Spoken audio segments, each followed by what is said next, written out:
Once upon a time, there was a king by the name of Kawar Pal. He had 4 wives, Bhairavi, Bhanumati, Sunanda, and Gayatri. Out of these 4, the king was most fond of Bhairavi. One day, the king decided to go hunting. He discussed his plan with his wife, Bhairavi. Darling, I'm in the mood to go hunting today. But not alone. I want you to accompany me. I want to spend the whole day with you. That's an excellent idea, dear king. I haven't stepped out of the palace in a while. It will uplift my mood if I go outside with you. Just give me some time to get ready. Bhairavi had a kind and soft heart. She did not approve of her husband killing an innocent animal for sport. Before they left for their hunting trip, Bhairavi went to the carriage and took away all the arrows from the king's quiver. After some time, they reached the jungle. Bhairavi told her husband, Kawar Pal, "What an enchanting forest! Look at the greenery all around, and the melodious sound of so many birds and animals. My heart is singing with joy. Why do you kill these innocent creatures just for fun? I don't like it one bit."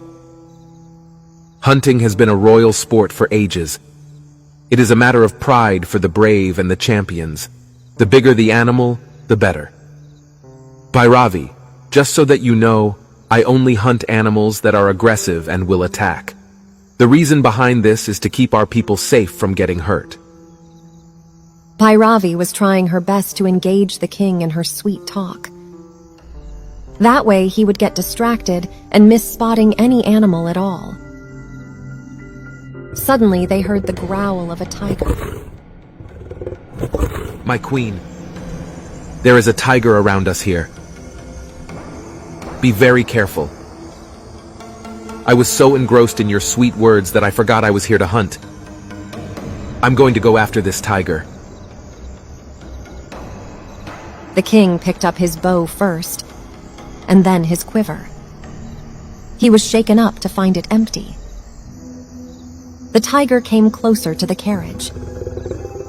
The king kept the bow down and got off the carriage to engage in a manual fight with the tiger. The king was a fearless man. He launched a fierce attack on the tiger.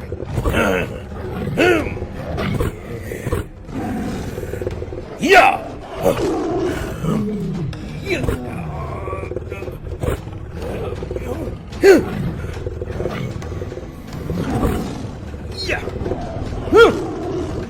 After a long and grueling fight, the king finally succeeded in defeating the tiger. But in the process, he was badly injured. When Bhairavi returned to the palace with the injured king, no one could believe that it was even possible for King Kawar Pal to get hurt on a hunting trip. He was a skilled hunter who had always won. The first person to question Bhairavi was Bhanumati. How did all this even happen? How did the king manage to get hurt while hunting? Queen Bhairavi explained. I can't see poor innocent animals being killed for no reason. That's why today, just before we left for the hunt, I emptied his quiver of all the arrows. After listening to this, Queen Gayatri responded. Are you telling me you put your husband's life at risk just to save an animal? What kind of a wife are you? You are aware of how much he loves hunting, don't you? And yet, you put your stubborn beliefs over his wish? What kind of love is this that pushes your own husband towards his grave? Bhairavi had always looked up to Queen Gayatri. Her words pierced through Bhairavi's heart, and she was immediately regretful. The king's health had started deteriorating. Queen Bhairavi defended herself. You can blame me all you like. But first, please let us focus on the king's health. Queen Sunanda finally spoke up. There is only one doctor who is an expert in healing animal-related wounds. But he lives 50 kilometers away from here. It will take him a while to get here. Queen Bhairavi had some basic knowledge of potions and medicinal herbs. She came up with a suggestion. Call the doctor quickly. In the meantime, I myself will prepare medicine for his wounds. Bhairavi started preparing medicine for the king. She took some herbs, leaves, bark, and roots and created a medicinal paste to apply to the king's wounds. But the paste only made things worse. The king's temperature rose instantly to be much higher than before. The other 3 queens lost their temper at Bhairavi. They scolded her for her attempt at healing him. What is it that you want? Do you want him to die? We were under the assumption you were trying to make the king feel better. But your medicine has made his health worse. If you didn't have the right knowledge about making the medicine, why did you even try to make this useless paste? Why have you put his life even further in danger? You knew the doctor was going to arrive anytime soon, didn't you? Only God knows what will happen now. The doctor finally arrived. He did a thorough physical examination of the king. He then declared, "The king is perfectly fine now. Who has prepared this paste that is applied to his wounds?" Everyone took Bhairavi's name and pointed at her. Then Queen Gayatri spoke. If the king is perfectly fine, why is his body temperature rising consistently? The doctor explained. The paste makes the body warmer first. That's how the medicine works in removing the toxins present in the wounds made by the tiger. Yes, it is a slow remedy. It takes time, but it does the job wonderfully. After listening to the doctor, the 3 queens thanked Bhairavi for her timely help. The king recovered completely in a matter of days. Queen Bhairavi shared her feelings with him. Forgive me, my king. You had to pay a heavy price on your health because of my opinions regarding hunting animals. You like hunting, I don't. I feel very sad when I see innocent creatures being killed for fun. For that, I should have refused to accompany you on your hunting trip. I should not have removed the arrows from your quiver.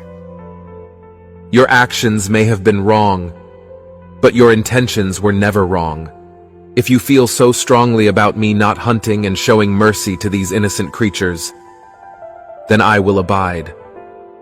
I promise you that I will only kill an animal if it is violent and a threat to my people.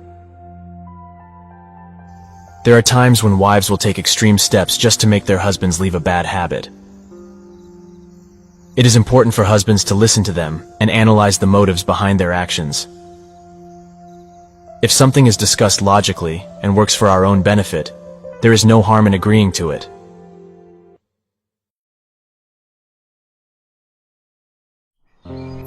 A long time ago, there lived a wise saint named Brahmanand. He lived in a spiritual retreat on the banks of the river, along with his wife Kalavati. He was well respected and admired by everyone. The kingdom was ruled by King Veer Sen, who had 3 sons from his marriage to the queen. The 3 adolescent princes were called Dilip, Vinay, and Samir. One day, the 3 princes were talking to their mother. Mother, I have noticed that my brothers do not behave like princes at all. Rather, they behave like commoners. They keep bickering over petty things. I've seen them joking around with the maids and other servants. Does this behavior suit a prince? Brother, we are not just princes. We are human beings as well. If we feel like talking to a maid or laughing along with a servant, we should always do it. Personally, I see nothing wrong with it. As for the bickering, it is just brotherly love between Samir and me. Dilip is the eldest among us, and I do respect him a lot. But I do not agree with his opinion here. So what if we are princes? Does it mean we consider ourselves to be superior to others and not even interact with them?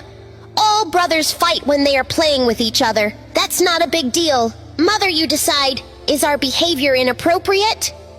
The queen listens to everyone and thinks to herself, All 3 of them have very different viewpoints. And yet each one thinks they are right and the best. That's not a good sign, considering they are princes.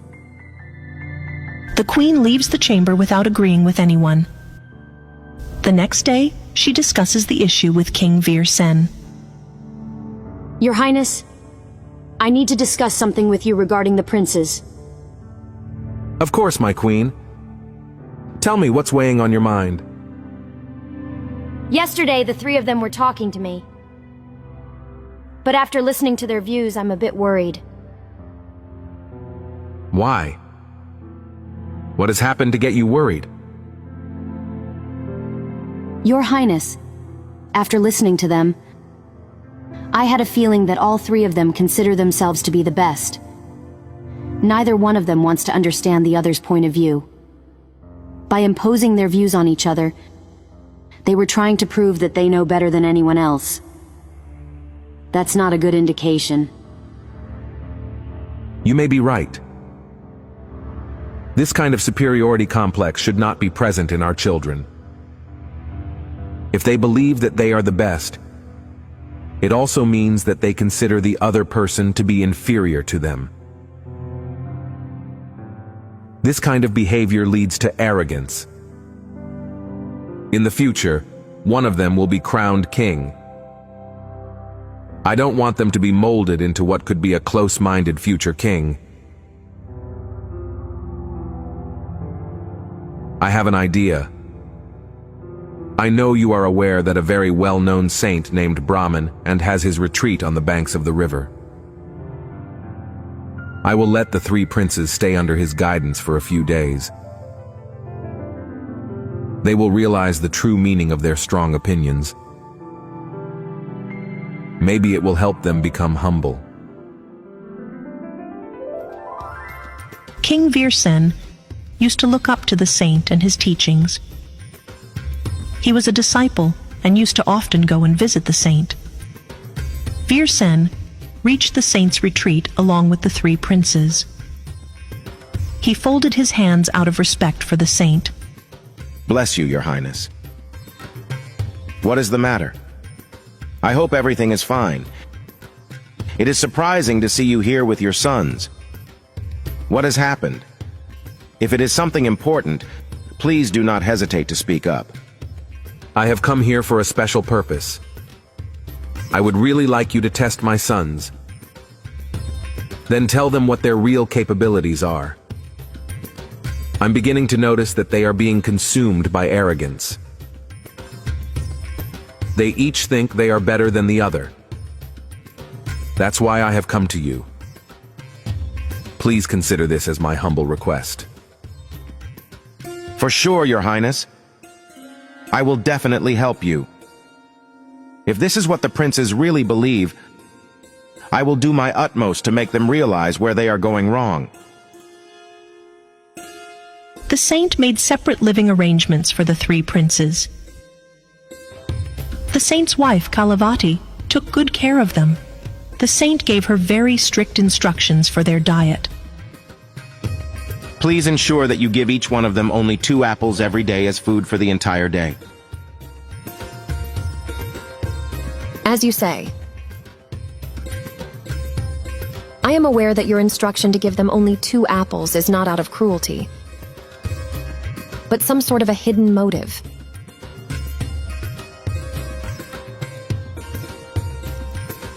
The princes were offered only 2 apples to eat each. That too only in the afternoon. No other food item was offered to them at all. After 3 days, the saint summoned the 3 princes and said, I am going to conduct a test for all 3 of you in the coming days. The 3 princes nodded their heads in agreement and left after that. After a week, the saint summoned them again and spoke to them. If you want, you can leave the retreat and go home. The 3 princes were surprised and confused. They looked at each other. Dilip was the first one to speak up. But you still haven't conducted the test. We have been waiting for it. I was looking forward to proving myself in the test. The youngest prince, Samir, is the most capable and humble out of you 3. How can you say that? You have announced your decision without even conducting the test. I announced my decision only after conducting the test. When did you conduct the test? On what basis have you come to this conclusion? Sorry, but we just can't understand. Then the saint asked the three princes. How many apples were given to you to eat in a day? Only 2, answered all 3 together. Dileep, you go first. What did you do with the 2 apples? I used to get very hungry by the afternoon. I would eat both the apples and take a nap. Yes, there was a hungry boy who would appear out of nowhere during mealtime and ask me for food. I would scold him and tell him to go away. Now you tell me, if I can't fill my stomach with 2 apples, how am I supposed to help him fill his? Vinay, now you can speak. The hungry boy used to turn up even when I would eat my apples. I would feel bad for him. Therefore, I used to give him both of my apples to eat. To be honest, I have been starving for the last week. Finally, the saint put the same question in front of Samir. Samir gave his answer. The hungry boy used to come to me as well when I would eat the apples. I used to make him sit down and out of kindness, offer him one of mine, the other one I would keep for myself to eat. After listening to the 3 princes, the saint explained. Dileep, you used to eat both the apples by yourself, and you used to scold the boy and make him go away. You are indifferent and selfish. If you couldn't keep a child happy, how will you do that for the people of your kingdom? A capable ruler and a good human being need certain important qualities that you sorely lack. The middle prince, Vinay, spoke up. But I was the one who gave both my apples to the boy. I have stayed hungry for him. According to your logic, my behavior should be considered the best. To stay hungry in order to feed others is a big sacrifice. You are a giver. You possess the qualities of a saint or a priest, but not of a ruler. If a ruler stays hungry for his people, his physical health will get affected. He is not doing any good for himself or his people. At this rate, he will lose his sanity. In conclusion, you can be an accomplished monk or a scholar, but not a ruler. After saying this, the saint was quiet for a while. Then he called Dileep and Vinay closer and said, Samir's nature and behavior are very different from yours. He ate 1 apple and gave 1 to the boy. He considers the boy to be his equal. His actions are just. A successful ruler is one who can do justice to everyone. That's what the people respect and look up to. When confronted with the 3 qualities of being selfish, sacrificial, or just, I chose the one who was just to lead the future as a good ruler and human being. After listening to the saint's explanation, Dileep and Vinay quietly accepted his decision without any opposition. This is how the saint tested the capabilities of the 3 princes and introduced them to their own strengths and weaknesses. Once upon a time, there was a ruler named King Ban Singh. The people of his kingdom were very happy under his rule. He had 2 wives and a very dear friend by the name of King Sid Raj, who was the king of the neighboring kingdom. One day, an ambitious ruler called King Devendra attacked Ban Singh's castle in the dead of the night. Using treachery, he managed to defeat Ban Singh. Ban Singh was taken prisoner, tied up in chains, and presented in front of King Devendra. King Devendra was thrilled at his own victory. He made a proposal to Ban Singh to offer him another chance. Ban Singh, if you can find the answer to the question that I'm about to ask you, I will return your kingdom to you. If not, prepare yourself for a life of imprisonment. Here's the question. What does a woman really want? I'm giving you a month's time to bring me the answer. Ban Singh accepted this proposal. He wandered around trying to find the answer. He met scholars, sages, and all types of women. One day, he met a housewife and posed the question to her. May I ask you a question? Yes, you may. What does a woman really want? According to me, a woman's happiness lies in her family. Her parents when she is unmarried, and after that, her husband and her children. For me personally, that's all I want. King Ban Singh wasn't satisfied with the answer. He went on and met a prostitute. Tell me one thing. What do you want in life? Where does your true happiness lie? I'm very fond of gold, silver, diamonds, and jewels. When I get these things, I find myself feeling happy. The king moved on. He met a woman who was a monk. Enlightened one, what are you searching for in life? I want peace of mind. I want solitude and wisdom. I am most happy when I am deep in the midst of prayer. The king was still not satisfied with the answers. He met a queen and posed the same question. Your Royal Highness, according to you, what does a woman truly want? I'm a queen. Hence it is understood that my kingdom is dearest to me. Would women not want to lead a royal life like me?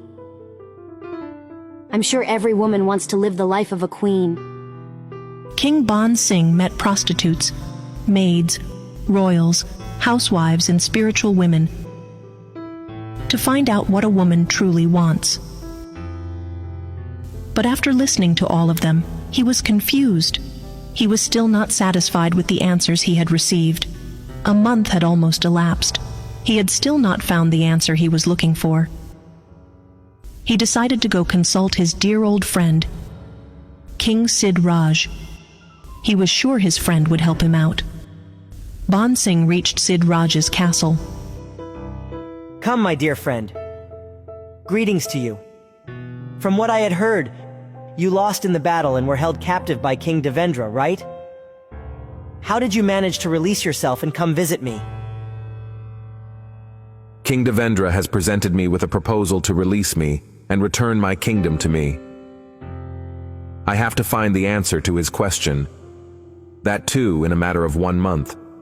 Now, my 1-month deadline is almost up, and yet I haven't been able to find the answer to his question. I'm confident you can help me. My friend, there is a sorceress who lives in the neighboring kingdom. She is very wise and knows the answer to every question. Maybe she can answer your question as well. King Ban Singh accompanied King Sid Raj to meet the sorceress. Great sorceress, we are in trouble and have come a long way to ask you for help. We need the answer to a question. My friend Sid Raj has informed me that you have the answers to every question. I will give you the right answer. But in exchange for my help, your friend Sid Raj will have to marry me.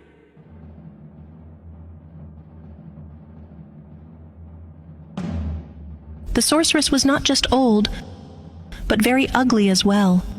Her mouth stank, and a decayed tooth flashed out in her evil smile as she looked at Ban Singh. Not at all. I cannot ruin the life of my close friend for my freedom and my kingdom. Sometimes true friendship requires a sacrifice. Can I not make a small sacrifice for my dear friend's life? I am willing to marry the sorceress if it means that you get your freedom back. Sid Raj refused to listen to Ban Singh and agreed to marry the sorceress to save his friend's life. Finally, the sorceress answered the question. What women want is to be self-reliant enough to take their own decisions.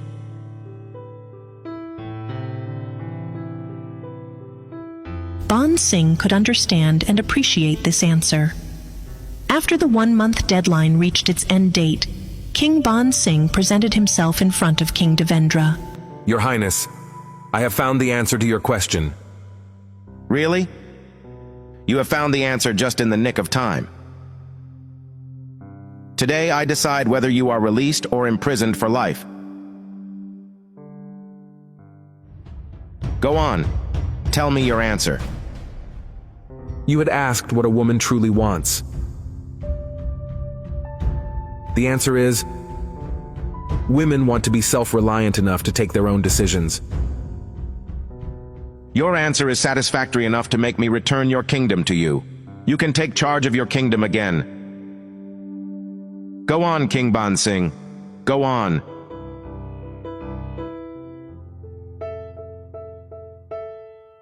Thank you, Your Highness. King Sid Raj got married to the sorceress. On their wedding night, the sorceress asked her husband, You have a big and pure heart.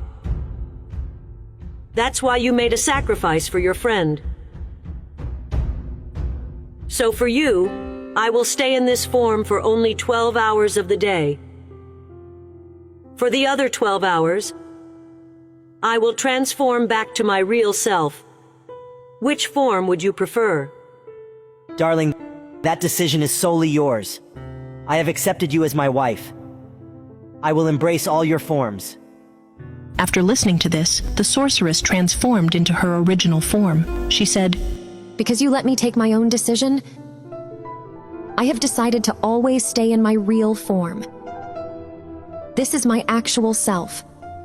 I'm not ugly. I'm a good-looking woman. I took on the form of an old, ugly woman to keep crooked people away. Sid Raj and the sorceress lived a happy married life. Society's standards always try to tie women down, but their minds can never be put in a cage. Those men who treat their wives like real queens will always be happy. Set women free from all judgment. Let them take their own decisions freely. The Golden Bread. Once upon a time, in a tiny village, there lived a woman named Mary, with her only daughter, Rossi. Mary was extremely humble and sweet. Rossi, however, was completely the opposite. She was beautiful beyond words.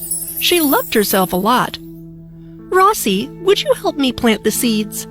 Why would I do that? What if my fingers get dirty? What if it got onto my face? Well, that was the problem with Rossi. She had many marriage proposals, but she rejected them all. Why did you send those men away yesterday? You can't be serious, Mom. One of them had such small eyes, almost like a bird, and the other had a huge nose. I wouldn't want to be near him when he sneezed. Oh, and the last? Stop. No, my dear, you must know that beauty isn't everything. Mother, I deserve someone like a prince, or a knight. One night, when she was sleeping, her mother was watching her. At that moment, Rossi smiled in her sleep. Her mother was extremely surprised. How nice. She must be having a really funny dream. The next morning, Rossi woke up with all smiles and giggles. Dear, tell me, what did you dream of last night? Well, Mom, do you know there was this prince who wanted to marry me? He had to come in a golden carriage, and he was dressed gold from top to bottom. What a silly dream. It was a very strange dream. Mom, and there was bread made of gold! The mother was worried about her daughter. One day, two of her friends, Belly and John, came to visit Mary. They had a secret. They were magical beings. Mary knew nothing about it. Oh, John! Oh, Belly! It's been a very long time since I saw you both. How are you? I'd be better if my daughter Rossi was a little more understanding. Mary told Belly and John all about Rossi and how she was worried for her. She wants to eat bread made of gold. What do I do with her? Well, maybe if her dream comes true, That would be wonderful, wouldn't it? Well, no matter. I guess in time she will grow to learn. Let's talk about something else now. Later on, Belly and John went away, smiling to each other secretly. That night, both mother and daughter got ready for bed. Mother, I hope my dream comes true, you know. Oh, Rossi. The next day, as Rossi and her mother were in the garden, a beautiful golden carriage came riding up to them. It was studded in gems and diamonds and looked beautiful. As it stopped, a handsome man came out of it and looked at Rossi. She was completely in love with this handsome man. Mom! My dream is coming true! What? Hello. I've come here to ask for Rossi's hand in marriage. But how do you know her name? And who are you? I am Johnson, the angel of good fortune. Your daughter's name and beauty are known throughout the world. Oh my, I would love to marry you! What? But you hardly know him. You can't go with him.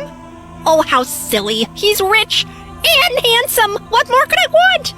Johnson, I accept your proposal.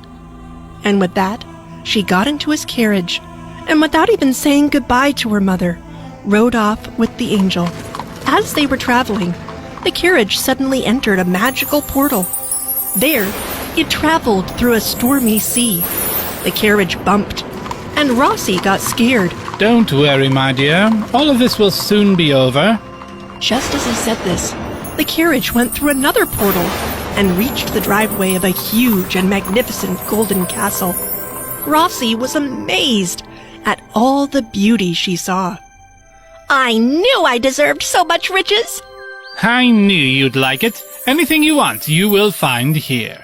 From the prettiest of dresses to the tastiest of foods. All of it in my palace. Well, speaking of food, I'm really hungry after that ride. I'm starving. Can I have any of that tasty food? Yes, of course. Here, meet Belissa. She will get you whatever you want. Hi, Rossi. I've heard so much about you. Are you hungry? Come, I'll get you some food. Oh, thank you. They went into the dining room, and there on the table was the most astounding food Rossi had ever seen. The food looks amazing. The golden bread, how lovely. This jam will look and taste lovely with the bread. She took a slice with the ruby jam on it and took a huge bite. This is hard. I can't eat this. Well, it's bread made of gold. But if you can't eat it, should I get you silver bread instead? But I want normal bread. The bread which I can eat at home. Don't you have that? Nope. You have to eat gold. Rossi looked at the food, but was heartbroken, for everything there was incredible. She soon started to cry. Oh, let me go. I don't want this. But the food is really good. Here, I'll try some golden potatoes. They're really good. And afterward, you shall be married to me, and you'll have to eat all of this. No, I don't want to marry you. I want to go home to my mother. Let me go home. Belissa and Johnson looked at each other and winked. Well, if that's really what you want, then I suppose I shall take you home. Johnson took Rossi home. In the carriage, she started to think deeply about the choices she had made. When she reached home, she ran to hug her mother. Mom, I'm back! Rossi? Oh, I thought I'd never see you again. Oh, Mom, I love you so much, and you were right. She told everything to her mother about what had happened. I'm so sorry for the way I acted, Mom. Oh, dear, it's all right. You knew all your mistakes. Come, let's have food. From that day, Rossi changed her ways, and slowly, she started to become a lot nicer. The end. The Swan Lake. This story begins a long time ago. when Princess Elizabeth was meeting suitors to find a groom for marriage. Princes from all over the world assembled there to meet and impress her. King Eric was one of the suitors. He wasn't exactly good-looking. Princess Elizabeth goes around the room chatting with her suitors and forming her opinions. When she reaches Eric, she looks at him and makes a face to express her disappointment. Eric is hurt and offended. He feels insulted and in a fit of rage curses her. Princess Elizabeth, are you so proud of your beauty that you actually made a face at me because I don't meet your standards? I curse you. From now on, you won't stay a princess anymore. You will be transformed into a swan. Elizabeth and her father are very worried after hearing these words. They ask for Eric's forgiveness. Prince Eric, I have erred. Please grant me mercy for my mistake. Prince, please forgive her. She is very young and immature. That's why the insolence. I urge you, please take back your words. My daughter's life will be ruined. Prince Eric begins to calm down. Forgive me, King. Unfortunately, I cannot take the curse back, but I can provide you with the solution to release her from the curse. If a man falls in love with your daughter while she is still in the form of a swan, the curse can be broken. Another thing, it's very important that the man who falls in love with her must be completely unaware of the curse. Otherwise, it won't work. As soon as he completes his sentence, Princess Elizabeth transforms into a swan. She is then transported to a lake on the outskirts of the kingdom. Many years pass, and the princess keeps waiting for someone to love her in this form. People come to the lake, but they leave after admiring the scenery and the swan. So many years have passed. I'm beginning to lose hope that I could ever be released from this curse. Maybe I deserve living like this for the rest of my life. Maybe this is my repentance. That evening, a young traveler named James comes to sit by the lake. It was so noisy back in the town. Here, everything is so quiet and tranquil. I wish I could live here forever. James was a middle-class man without a family. He felt at peace sitting next to the lake. He rests there for a while. Then he hears a voice. How are you doing? Is the voice coming from the middle of the lake? Maybe my ears are ringing. No, your ears are fine. Look at the lake. It's me, a swan. Is that so? I didn't know swans could talk. How is this possible? It is possible. I can talk, and I live right here at the lake. This is my lake. I heard you say you feel at peace here. You can come here whenever your heart desires. Thank you for allowing me to. I have experienced bliss here. I really don't feel like leaving. My name is Elizabeth. What's yours? My name is James. Your name sounds like that of a princess. My father chose that name for me. And yes, he did treat me like a princess. Come with me. I'll give you a tour of the lake and show you all the pretty flowers. Elizabeth shows James around. She brings flowers to him, including a lotus. Wow, Elizabeth. I've never seen a prettier sight. I loved talking to and spending time with you. Same here, James. Please do come again. I get lonely here as well. I'm the only swan here. I will eagerly await your return. I know how it feels to live alone. I'll come again tomorrow. A new ray of hope lights up the swan's heart. She looks forward to meeting him again. His polite nature and kind words impress her. The next day, James comes back at the same time. She is thrilled to see him again. James, I've been waiting for you. You're just on time. The sun is about to set soon, and it's a beautiful sight from the lake.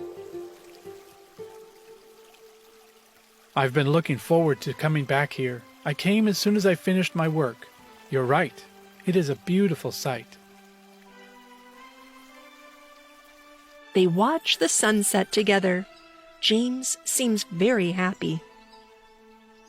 Elizabeth, you are right. This is an unforgettable sight. I'll come here every day to watch it with you. Yes, James, it is unforgettable. but such beauty is rarely enjoyed when one is alone. I can relate to your sadness, Elizabeth, but please don't consider yourself alone. I'm here with you. I will be there for you no matter what. On hearing James say these words, Elizabeth sheds tears of joy. She finally understands what it feels to be loved. Elizabeth had grown very fond of James. She also realized that a kind heart is more precious than beauty, wealth, or status. What mattered most was a good and sincere nature. James had also grown fond of Elizabeth, but he would question himself incessantly. Would a swan understand and accept his love? One day, James doesn't turn up at the lake. Elizabeth grows anxious and keeps worrying about his well-being. She is unable to sleep at night. Why didn't James come today? Could he be in trouble? Dear Lord, please keep him safe. The next day, James comes to the lake in the afternoon, much earlier than usual. On seeing him there, Elizabeth says, James, where were you yesterday? You never informed me you were not going to be coming. I was so worried about you. Is everything okay? In the future, don't disappear like that without telling me, please. Do you have any idea how worried I was? Oh, no, please forgive me, Elizabeth. I had to travel for work. I have just returned in the morning, I promise. I won't go anywhere without telling you first. This won't happen again. My intention was not to get you worried. James was secretly thrilled that Elizabeth was so worried about him. Apart from his mother, no one had really cared for him like that. The respect and love he had felt for her before grew larger. He made up his mind to confess his feelings to her. He would deal with the repercussions later. Elizabeth, I have something to say.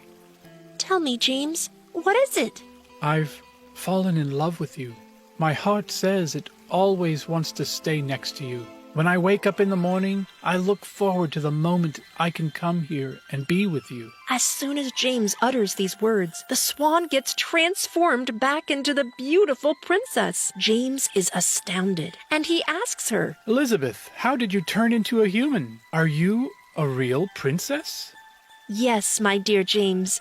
Some years ago, I had insulted a prince over his looks, and he had cursed me.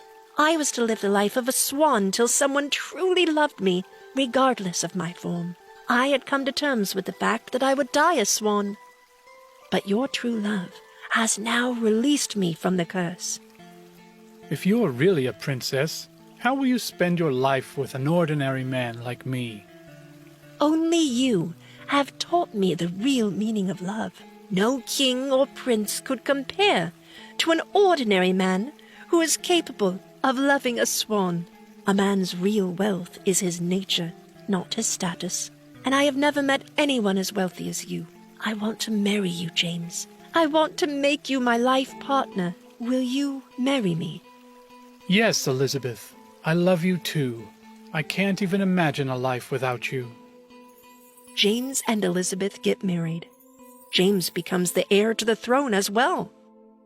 They live a happy and peaceful life together. The end.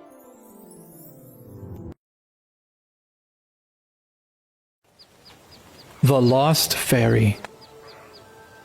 This is a story about true love and sacrifice. Stephen, who was the prince of a vast kingdom, was riding on his horse in the jungle. He was engrossed in enjoying the scenery when he heard a girl crying out in pain. He jumped off his horse and walked towards the source of the sound. He found a beautiful girl sitting near the bushes, who was possibly wounded.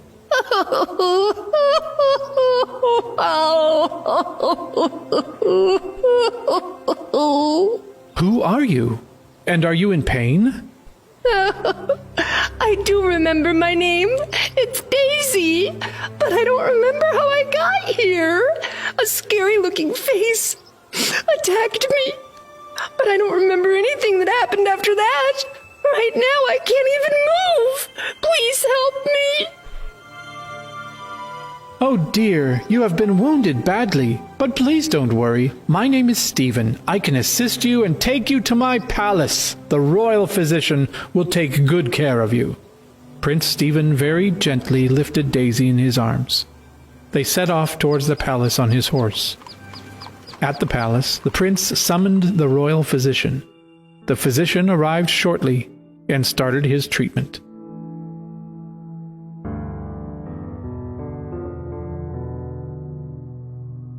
Ouch! Oh! I am aware that you are still suffering. Give it some time for the physician's medicines to work. You will feel at ease soon. His potions are bitter, but effective. Close your eyes and gulp it up, Daisy's treatment continued, and she started recovering. She could now walk around the palace. No one was allowed in her chamber except the royal family, the physician, and her attendants. The prince would stop by many times a day to check on her.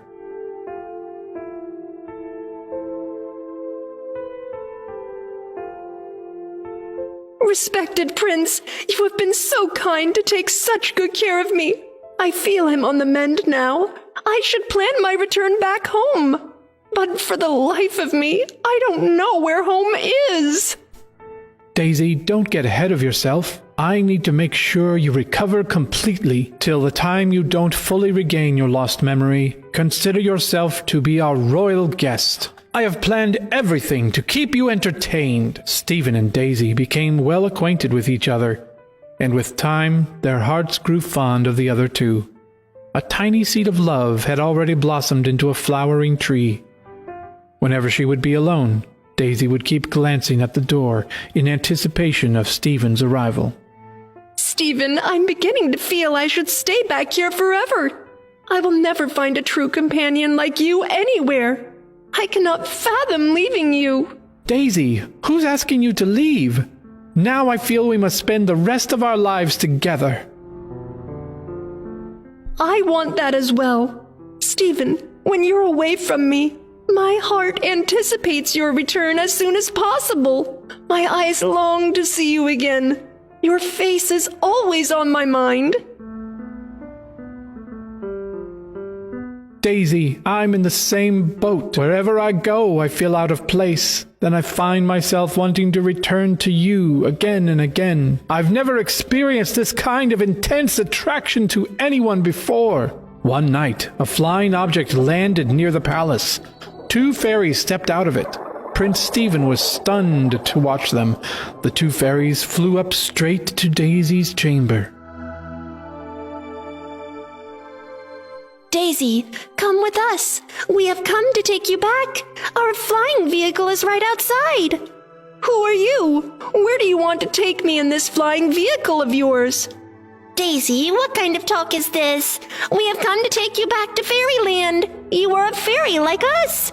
You can't stay on Earth forever. Oh no, I can't see your magic pearl on your neck anymore. Where did you lose it? See, that's why you can't remember anything. We can request the Fairy Queen to bring your memory back again. The fairy used her magical powers to contact the Fairy Queen. The Fairy Queen received her request and used her powers to remotely access and restore Daisy's lost memory. Prince Stephen, I realize I'm a fairy. I will have to go back home to Fairyland. After I landed on Earth, I was alone in the jungle where you found me. A sorceress attacked me to steal my magic pearl. I don't seem to have any powers that fairies possess. You rescued me. You were my anchor in times of need. For that, I will forever be indebted to you. Please forgive me, but I will need to return home right now. Can I accompany you to Fairyland? No, dear Prince. Humans are not allowed to enter Fairyland. You are aware that I want to be with you, but my hands are tied because I have to follow the rules of Fairyland. I will try my best to come back and see you again. But if I can't, please think of this as our last meeting. My beloved, please forgive me. Daisy, I will always remember every precious moment of happiness spent with you. At that moment, Daisy's wings sprouted out again, and she transformed completely into a fairy. She, along with the other fairies, made their way to the flying vehicle. She would turn around and keep glancing at Prince Stephen. The flying vehicle took off, leaving Stephen heartbroken. Daisy landed in Fairyland. My queen, I'm madly in love with Prince Stephen. I cannot imagine a life without him. I plead to you, please let me go back to him forever. Daisy, what are you trying to do? Fairies and humans can't have any relations with each other. If you break our rules, you will have to bear the consequences of your actions. I'm willing to bear all consequences. Please allow me to go back to Earth forever. Get out of my sight. Otherwise, I will curse you, making you incapable of going anywhere. Scared of the Queen's wrath, Daisy exited the room. On the other side, Prince Stephen would keep glancing at the sky, waiting for Daisy to return. He was so consumed by her thoughts that it began to affect his sanity. One of the fairies informed the Fairy Queen about this. My queen, both Prince Stephen and Daisy are in a very delicate state. Their love seems to be pure and true. They are both willing to sacrifice anything for their love. Please give this some thought. Now I'm convinced that Stephen and Daisy truly do love each other. I have no choice but to accept it. Go, fetch Daisy, and bring her to me. Daisy ran and fell at the Fairy Queen's feet. Daisy, true love wins! You are now free! Go to Earth and reclaim your true love! Stephen was waiting outside the palace for Daisy. The flying vehicle appeared and landed right in front of him. Come to me, my darling princess. Our sacrifice has not been in vain. The Creator has orchestrated our divine union. We have won the reward for our true love and sacrifice. Daisy rushed into Stephen's arms and embraced him. True love won yet again. The two were joined in holy matrimony, their lives enriched with happiness. A regretful princess. A long time ago, on a stormy day in the palace of Maharaja of Maharashtra, a little princess called Garima was born. To express their unbridled happiness, the king and queen distributed gold, silver, gems, and pearls to the people in their kingdom. Time passed by, and Garima turned 6 years old. One day, she made a strange demand to her mother. Mother, I want you to bring me the moon and stars. Oh, my dear Garima, have you lost your mind? How is it possible for anyone to pluck the stars from the sky? The king came out of his room just then. Ha ha ha! Don't you fret, my darling. You want the stars? I'll send my minister right now to get them for you. At the king's command, the minister goes and fetches some paper stars. After receiving them, Princess Garima is thrilled beyond measure. Thank you, Father. You are the best. You never let me down. My king, your pampering has spoiled her. God knows how she will turn out to be in the future. That's not the case. The older she grows, the more mature she will turn out to be. Finally, the day arrived when the princess turned 16, and yet there was no noticeable change in her attitude or habits. She continued to lash out at the maids and insult them. She treated them as if they were inhuman. One day, a maid came to Garima's room with a bowl of kheer, a milky dessert. Long live the princess. The queen has sent this kheer for you. She has asked you to consume it while it is still warm. All right, put it down and leave. I'll eat it in a while. Forgive my insolence, but the queen has specifically asked you to eat it now. Garima gets offended and throws the kheer straight at the maid's face. Who on earth are you to tell me what to do? Get out of here. On hearing the loud commotion, the king and queen enter Garima's room and understand the scenario. What is this obnoxious behavior, Garima? Is this how you treat the maid? Exactly, mother. She is a maid. She can't talk to me in a raised voice. Listen to me, my princess. Calm down. This maid will now be shown the way to the door. Bravo, my king. What a great way to teach her right from wrong. If fathers ever were tolerated such indespicable behavior from their daughters, the future of womankind doesn't have any hope left. Oh, come on, mother. Stop being so preachy. Do me a favor and get this maid out of my sight. After this altercation, Garima storms out of the palace in her carriage to let off some steam. There is a rumbling in the sky, and within minutes, thunder and lightning bring forth a heavy storm. The kingdom is caught in a deluge, and the rivers start flooding. The whole kingdom gets battered by this storm. The kingdom is in bad shape because of the storm. I really hope Garima is safe right now.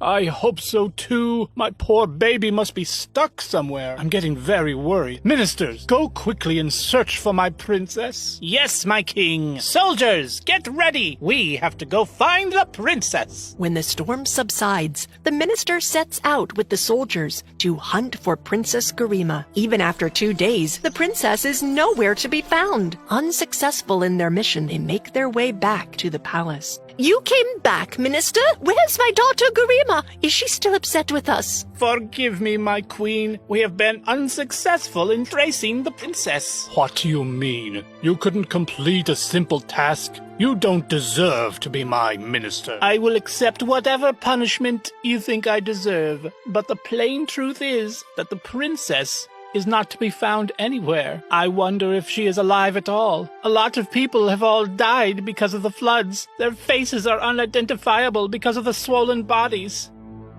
After hearing this, the queen faints and falls down. The king starts crying unconsolably. Princess Garima gets swept away in the floods, and the river carries her to the village where her former maid resides, the same one she insulted so terribly. Why is a crowd gathered near the banks of the river? Let me go and see as well. On spotting Princess Garima, the maid instantly recognizes her. Princess, it's me, your maid. Open your eyes, Princess. Do you recognize her? Yes, it's our Princess Garima. It looks like she has been swept away in the floods and landed up here. But why is she not talking? She seems to have passed out. Once the water is extracted out of her body, she'll come to her senses. Take her to your house. I surely will. Please help me to transport her to my house. The villagers help to transfer the princess to the maid's house. The maid goes to call the local doctor. Doctor, please come quickly with me. Our princess is lying unconscious at my house. You have to make her okay no matter what. Yes, my child. I'm coming with you. Let me grab my medicine. The doctor accompanies the maid to her house and extracts the water from the body of the princess. He also makes the princess consume a plant extract. Don't worry. She will regain consciousness in some time. While we wait, could I have a cup of tea, please? I'll take my leave after that. Yes, of course, Doctor. The maid hands the doctor a cup of tea. Could I say something? Yes, Doctor. You have a golden opportunity here. You can demand as much money as you wish for from the king and the queen. After all, you have saved their darling princess. How can you say something like that? Bite the hand that feeds you. I could never do something like that. Now, if you're done, please leave. The princess comes to her senses and overhears the conversation. She is consumed by regret. What have I done? I've committed a sin by degrading such an honest and sincere girl. The maid turns out to find the princess standing up. Long live the princess! I'm so happy to see that you have recovered now. Please forgive me. I behaved very rudely with you. I put you down. You have saved my life. I can never repay this favor. I merely performed my duty, Princess. The king and queen have always been kind to me. Please don't worry about anything. You need to eat food, have your medicines, and rest for a while. You really need the rest. The maid cooked and offered all sorts of food to Garima. What yummy food, just like the food cooked by our royal chefs. After her meals and medicines, Princess Garima proceeds to rest.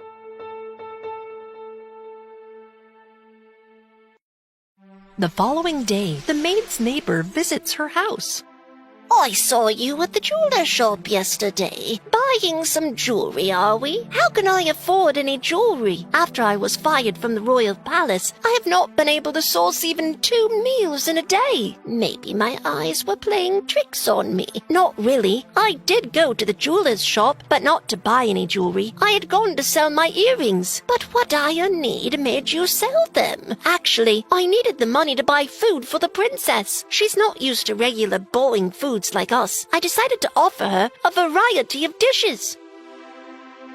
Oh, Oh, so that's what it is. Princess Garima overheard this conversation as well. Meanwhile, the king and queen arrive at the maid's house, accompanied by the doctor. You have invited death by kidnapping our princess. Where are you hiding? Show your face. The maid and the princess come outside on hearing the king's voice. Father, you are here. We are ecstatic to see you alive. Thank God the maid has not harmed you in any way.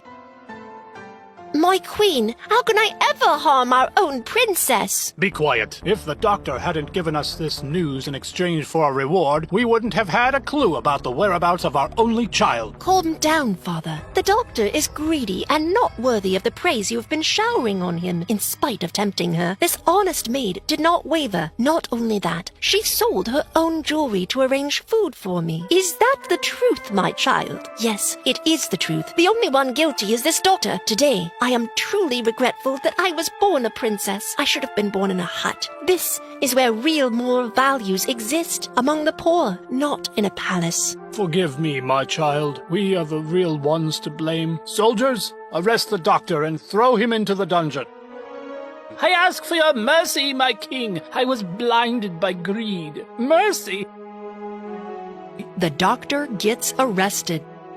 Mother, father, the maid will no longer live here in this hut. She will live in the palace with us, just like a family member. As you wish, my dear daughter. It will allow us to express our repentance as well. The four of them lived happily in the palace for a long time to come. The end.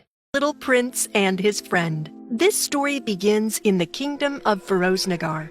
The king and queen of Feroznagar decide to go out for a carriage ride, leaving their 12-year-old son, Angad Kumar, back at the palace. Suddenly, the horse slips, and the king and queen fall off the carriage and unfortunately pass away. The young prince Angad has to now bear the responsibility of ruling over the kingdom by himself. There is one minister who is not happy about this situation. Now that the king and queen are no more, the prince is burdened by this huge responsibility. The throne of Prince Angad is nothing but a cover-up. I will actually be the one who will be in charge. I can levy a heavy tax on the citizens of this kingdom and make my own profits. The chief minister calls a meeting of the other ministers. Prince Angad is crowned the ruler of the kingdom in a ceremony attended by the public. The citizens are happy with this decision. Long live King Angad! Long live King Angad! Hear, hear, Chief of Security. Gather all the other members of the court. Yes, Chief Minister. You asked us to come? Yes, I did. King Angad is too young to take on any important decisions of his own. Whatever decisions I take will now be considered important and final. That, too, without any opposition from anyone else. If you protest, I have the authority to sentence you to death as well. The other ministers had no choice but to nod their heads and agree. Now, the chief minister summoned King Angad's nanny and caretaker. Yes, Chief Minister, what is your command? You have to take special care of King Angad. Make sure he never has any dearth of anything. Also, he should attend the court sessions as little as possible. The nanny used to take good care of King Angad. She had a 15-year-old son called Vija, who would accompany her at all times. Vija was a good playmate for King Angad. Her son Vija was very sharp and equally caring when it came to King Angad's needs. How do you manage to be so skilled at fencing? Have you been taught by a professional? No, my king. I have not been taught by anyone. I have taught myself from observing the guards. Will you teach me as well? Yes, why not? I will teach you everything. Slowly and patiently, Vija taught King Angad everything he knew. Their friendship strengthened over time. The chief minister, on the other hand, used the guise of King Angad's orders to make an announcement. Hear one, hear all, people of the kingdom. King Angad has ordered you to pay this year's taxes in advance. How can King Angad pass such an order? Our kingdom has been reeling under a drought for 2 years. We don't have any trade. How will we pay taxes now? I have merely conveyed King Angad's orders. Those who do not fulfill it will be sentenced to death. The people start discussing this issue with each other. Our former king was so understanding and benevolent. After his death and King Unged's crowning, our woes have multiplied rapidly. Yes, but how is this ever going to work? We need to discuss this with King Unged. Meanwhile, in the palace, King Ungud and Vija are busy with their sporting activity. Vija takes a break and reaches the royal courthouse. He observes the chief minister hitting a local with a stick. He overhears the chief minister talking.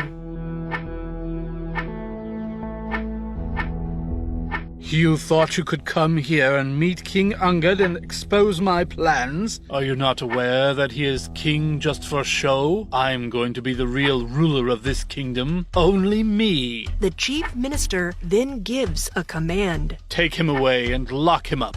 Vija overhears everything, and he goes and repeats everything to his mother. Mother, are you aware of what's happening here? The chief minister is committing injustice under the name of King Unged. Yes, my son, I'm already aware of this. But what can we possibly do? If we inform King Ungud about this, and the chief minister gets a whiff of it, we will both be sentenced to death. But Mother, I can't allow this to happen to our people. I will tell King Unged everything, because I'm his true friend. Vija and King Ungud are playing inside the palace. Vija pushes King Ungud, and he falls to the ground. King Ungud talks to Vija. Vija, my dear friend, why did you do that? Why did you push me? See, I've hurt myself now. I didn't do anything. You are elder than me, and yet you pushed me. Look, I've hurt myself. This is injustice, isn't it? Vija, what do you mean when you say that injustice is happening with our people? Vija then goes on to explain all the wrongdoings happening with the people of the kingdom. Then Vija says, King Unged, let's disguise ourselves and go out at night to understand the public sentiment. You are absolutely right. Let's do this tonight. King Ungud and Vija go out and mingle with the public. A group of people are talking. How do we go out and meet King Unged? His whole cabinet of ministers is corrupt. To top that, if you want to meet a minister, even guards demand money. Where do we get so much money from? King Ungud and Vija start talking to the group of people. I am King Ungud. Tell me your problems, please. I have come here under disguise only to understand your problems. All the people talk to King Ungud about their individual problems. King Ungud is shocked after listening to the revelations. He assures the public that things will improve from here on and that he will personally take charge. The next day, King Ungud makes an appearance at court. Chief Minister, please assemble all the guards. Yes, my king. Your kingship, what is your command? King Ungud gives the orders to the other guards. Guards, thrash these corrupt guards so hard till the skin falls off their bones. No, don't hurt us. Please don't hurt us. We haven't done anything wrong. You stopped my public from meeting me. Not only that, you took money from them. You took bribes. No, my king. We were ordered by the chief minister to do that. If we didn't follow, he would have sentenced us to death. No, King Unged, I didn't do that. They're making up lies. Guards, arrest this corrupt minister and beat him up till he grovels in pain. King Ungud makes an announcement to the public. Everyone is exempt from paying taxes till the monsoon arrives. Vija tells him, We need to ensure our cabinet consists strictly of honest ministers. Also, we need to start touring our neighboring countries to build better relations. That way, we can avoid wars and conflict. King Ungud and Vija set off to their neighboring countries with a team of honest ministers. They extend a hand of friendship to the existing rulers. The kingdom is governed in an efficient and transparent manner. The people finally get to lead a peaceful and happy life. If you enjoyed this story, please like and subscribe our channel and press the bell icon to get future updates. And don't forget to comment. Lightning, fairy, and water. Many eons ago, there was a time when no humans existed on Earth. The Earth's surface was barren and filled with cracks. From the heavens, the scenery on Earth looked terrible. Fairies and goddesses shuddered looking at it and thought it was just as bad as hell. One fine day, a group of fairies look down at Earth and have a discussion. The red fairy and the green fairy are talking amongst themselves. Eeks! What a strange-looking place this Earth is. Is it possible for anyone to even live there? You're absolutely right. Not a soul would want to live there. Not a patch of green, so drab and colorless. No amusement, and not a single one of our kind living there. After hearing this, the fairy mother approaches them and says, "You should not say such things. If that's how everyone thinks, life will never begin on Earth." But Mother, who would possibly want to go live in such a strange-looking place? Somebody has to go there and commence the cycle of life. It may even have to be one of us. The fairies get back to doing their own thing. The lightning fairy and the water fairy are busy playing a game. In spite of the fairy mother asking them to stop playing many times, they continue to do so. Lightning fairy, both of you are now mature enough to understand that you need to help your other sisters in their chores. Water fairy, you better follow this too. In any case, the Fairy Queen is keeping an eye on you. Why should we work when there are so many people already doing it? The lightning fairy is right. Now, Mother, please go and let us play. The Fairy Queen is passing by and happens to hear this conversation. She gets upset and scolds the fairy mother. This is the result of your pampering and spoiling them. See how high-handed they have become. Please forgive them, Fairy Queen. They will improve with age. They are still very young and playful.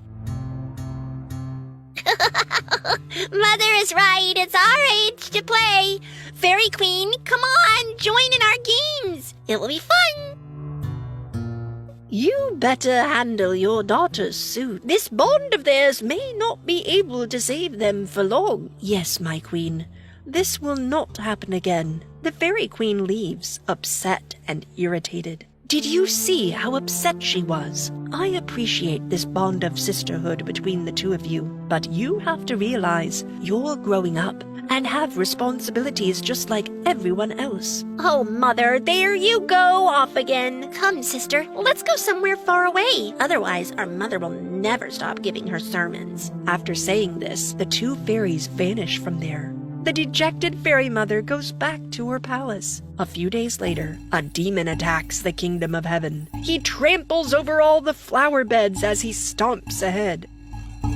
Ha ha ha ha ha! What fun to smash these flowers. I'm sure I will enjoy smashing the fairies here twice as much.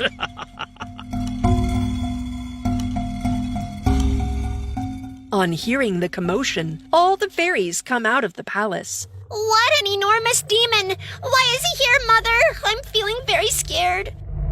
Don't worry, children. We can defeat him with the power of our magic wands. But Mother, he is huge. I can't even look at him. I'm so scared.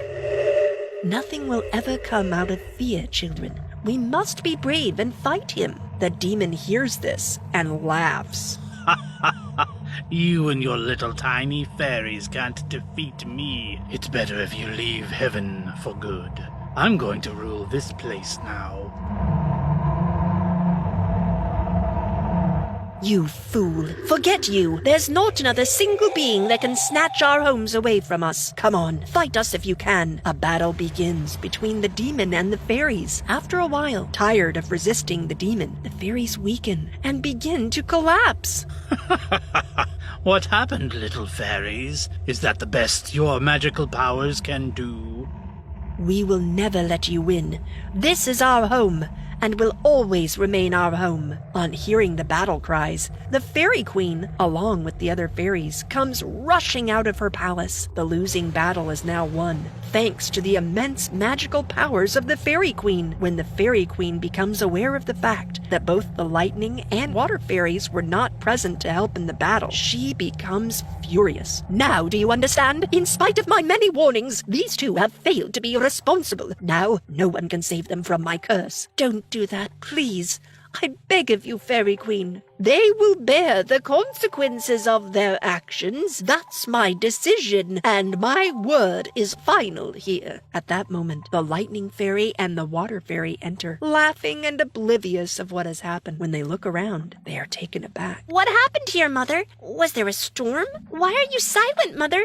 Tell me, what's happened here? You're going to feel the storm very soon. You both are going to be punished for your mistake. But we haven't done anything wrong. Why punish us? Hearing this, the Fairy Mother starts crying. No, please forgive them, Fairy Queen. In the future, they will behave more maturely. They will be punished for sure, and this is their punishment. From today onwards, the two sisters will be separated for eternity. The Water Fairy will live on Earth. The Lightning Fairy will live here in the heavens, but in seclusion, away from the other fairies. Hearing this, all the fairies start sobbing. Please forgive us. We will never repeat our mistake again. My curse cannot be taken back. This is your punishment to suffer. From that day onwards, the Water Fairies started living and flowing on Earth. The Lightning Fairy lived in heaven, lonely and silent. After being separated, the two sisters would cry all the time. One day, the Lightning Fairy tells the Fairy Mother, Mother, I'm missing my sister a lot today. I wonder how she must be surviving on that horrid Earth. All the fairies, including the Fairy Mother, plead to the Fairy Queen.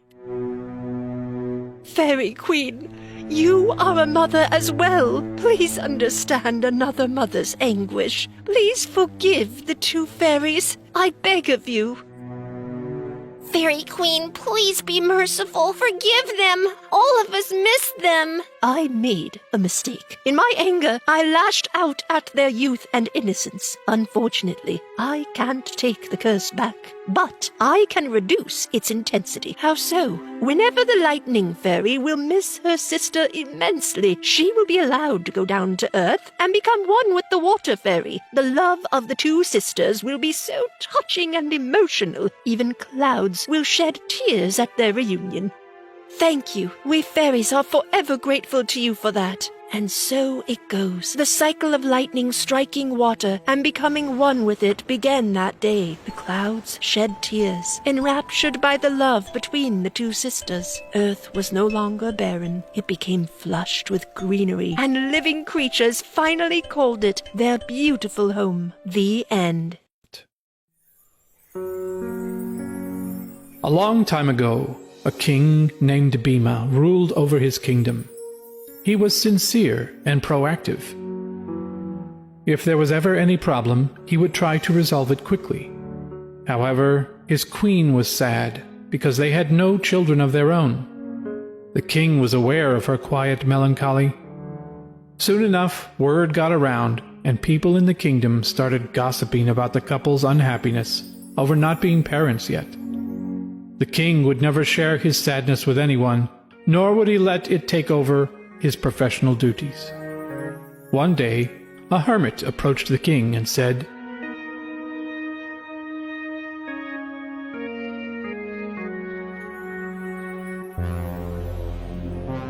"My king, I have traveled a long way to meet you.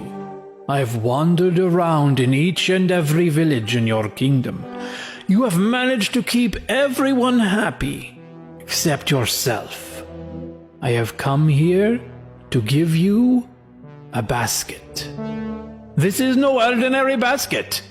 Anything you place in it will become double in quantity."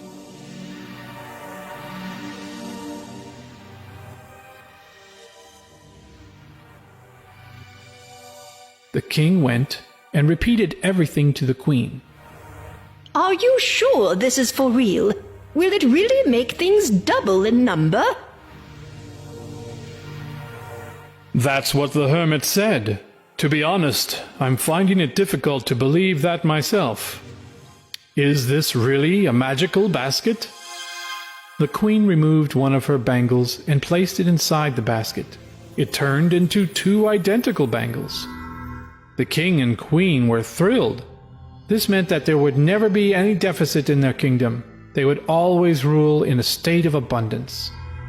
But yet, The king and queen were not completely content with their lives. They still yearned for an offspring. After a few days, the gatekeeper approached the king and said,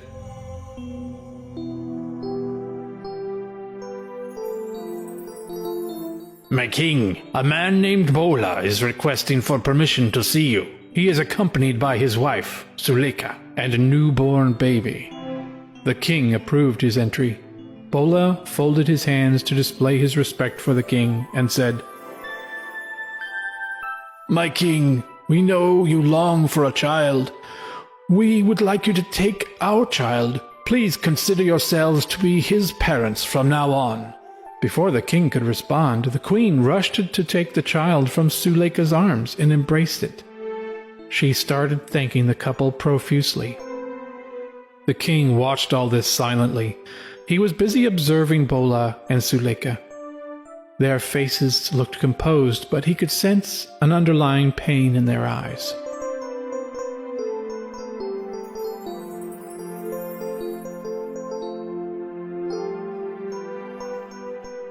My queen, please return the child back to its parents. We will manage to stay childless, but it is not fair to separate a child from his parents. On hearing this, Bola and his wife folded their hands and started pleading with the king. Suleika said, Please, accept this child as your own. I beg of you. The king and queen were shocked to see a mother so desperate to give away her own child. Why do you want us to take your child? Nowhere in the world will a mother give away her child, not at any cost. And here you are, calmly volunteering to do so. Tell me the real reason. Bola explained. Here is the reason. We have been cursed. If we don't give away our baby to a childless couple in 12 days, by the 13th day, our baby will cease to live. My king, today counts as the 12th day since he was born. Please do us a favor and accept this child as your own. We don't want him to die. You go ahead and rest for a while. We will let you know our decision soon. The king walks to a secluded spot in the garden. The queen follows, baby in hand. She observes the king and finds him to be in distress. How can you not be happy for this day? The Lord has finally blessed us with a child. This couple is willingly giving us their child. We never asked them to.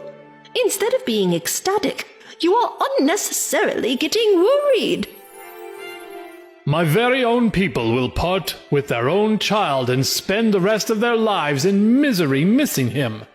How can I possibly be happy when someone else is in pain? The queen started contemplating about this. Then she spoke.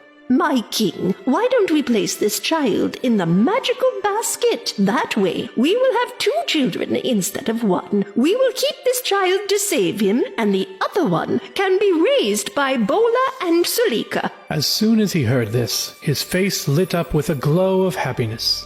I never even thought of this. Come, my queen, let us take this child back inside. The basket is in the palace. You can place him in it. We will have 2 babies instead of 1.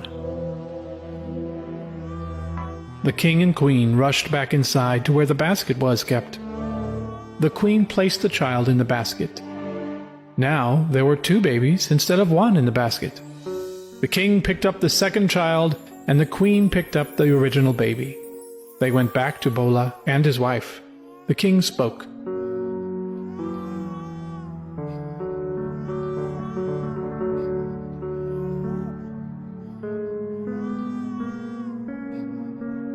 Here, you can take your child back. Bola and his wife looked at the king in disappointment.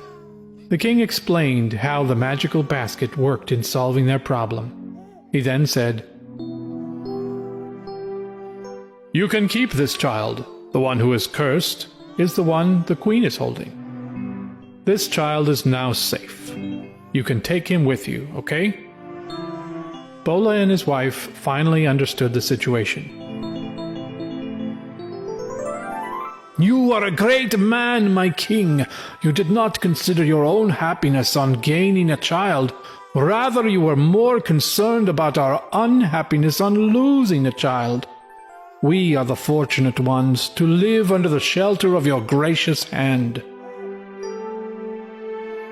You adopted our child to release him from the curse, but you also ensured that we did not lose our child. Our noble king and queen, we can only repay you with our undying respect. Bola and Suleika took the child and went back home, thankful and relieved. The king and queen were equally thankful on finally being blessed with a child. The child grew up to be a brave and good-natured prince. They all lived together to have a long and happy life. The end.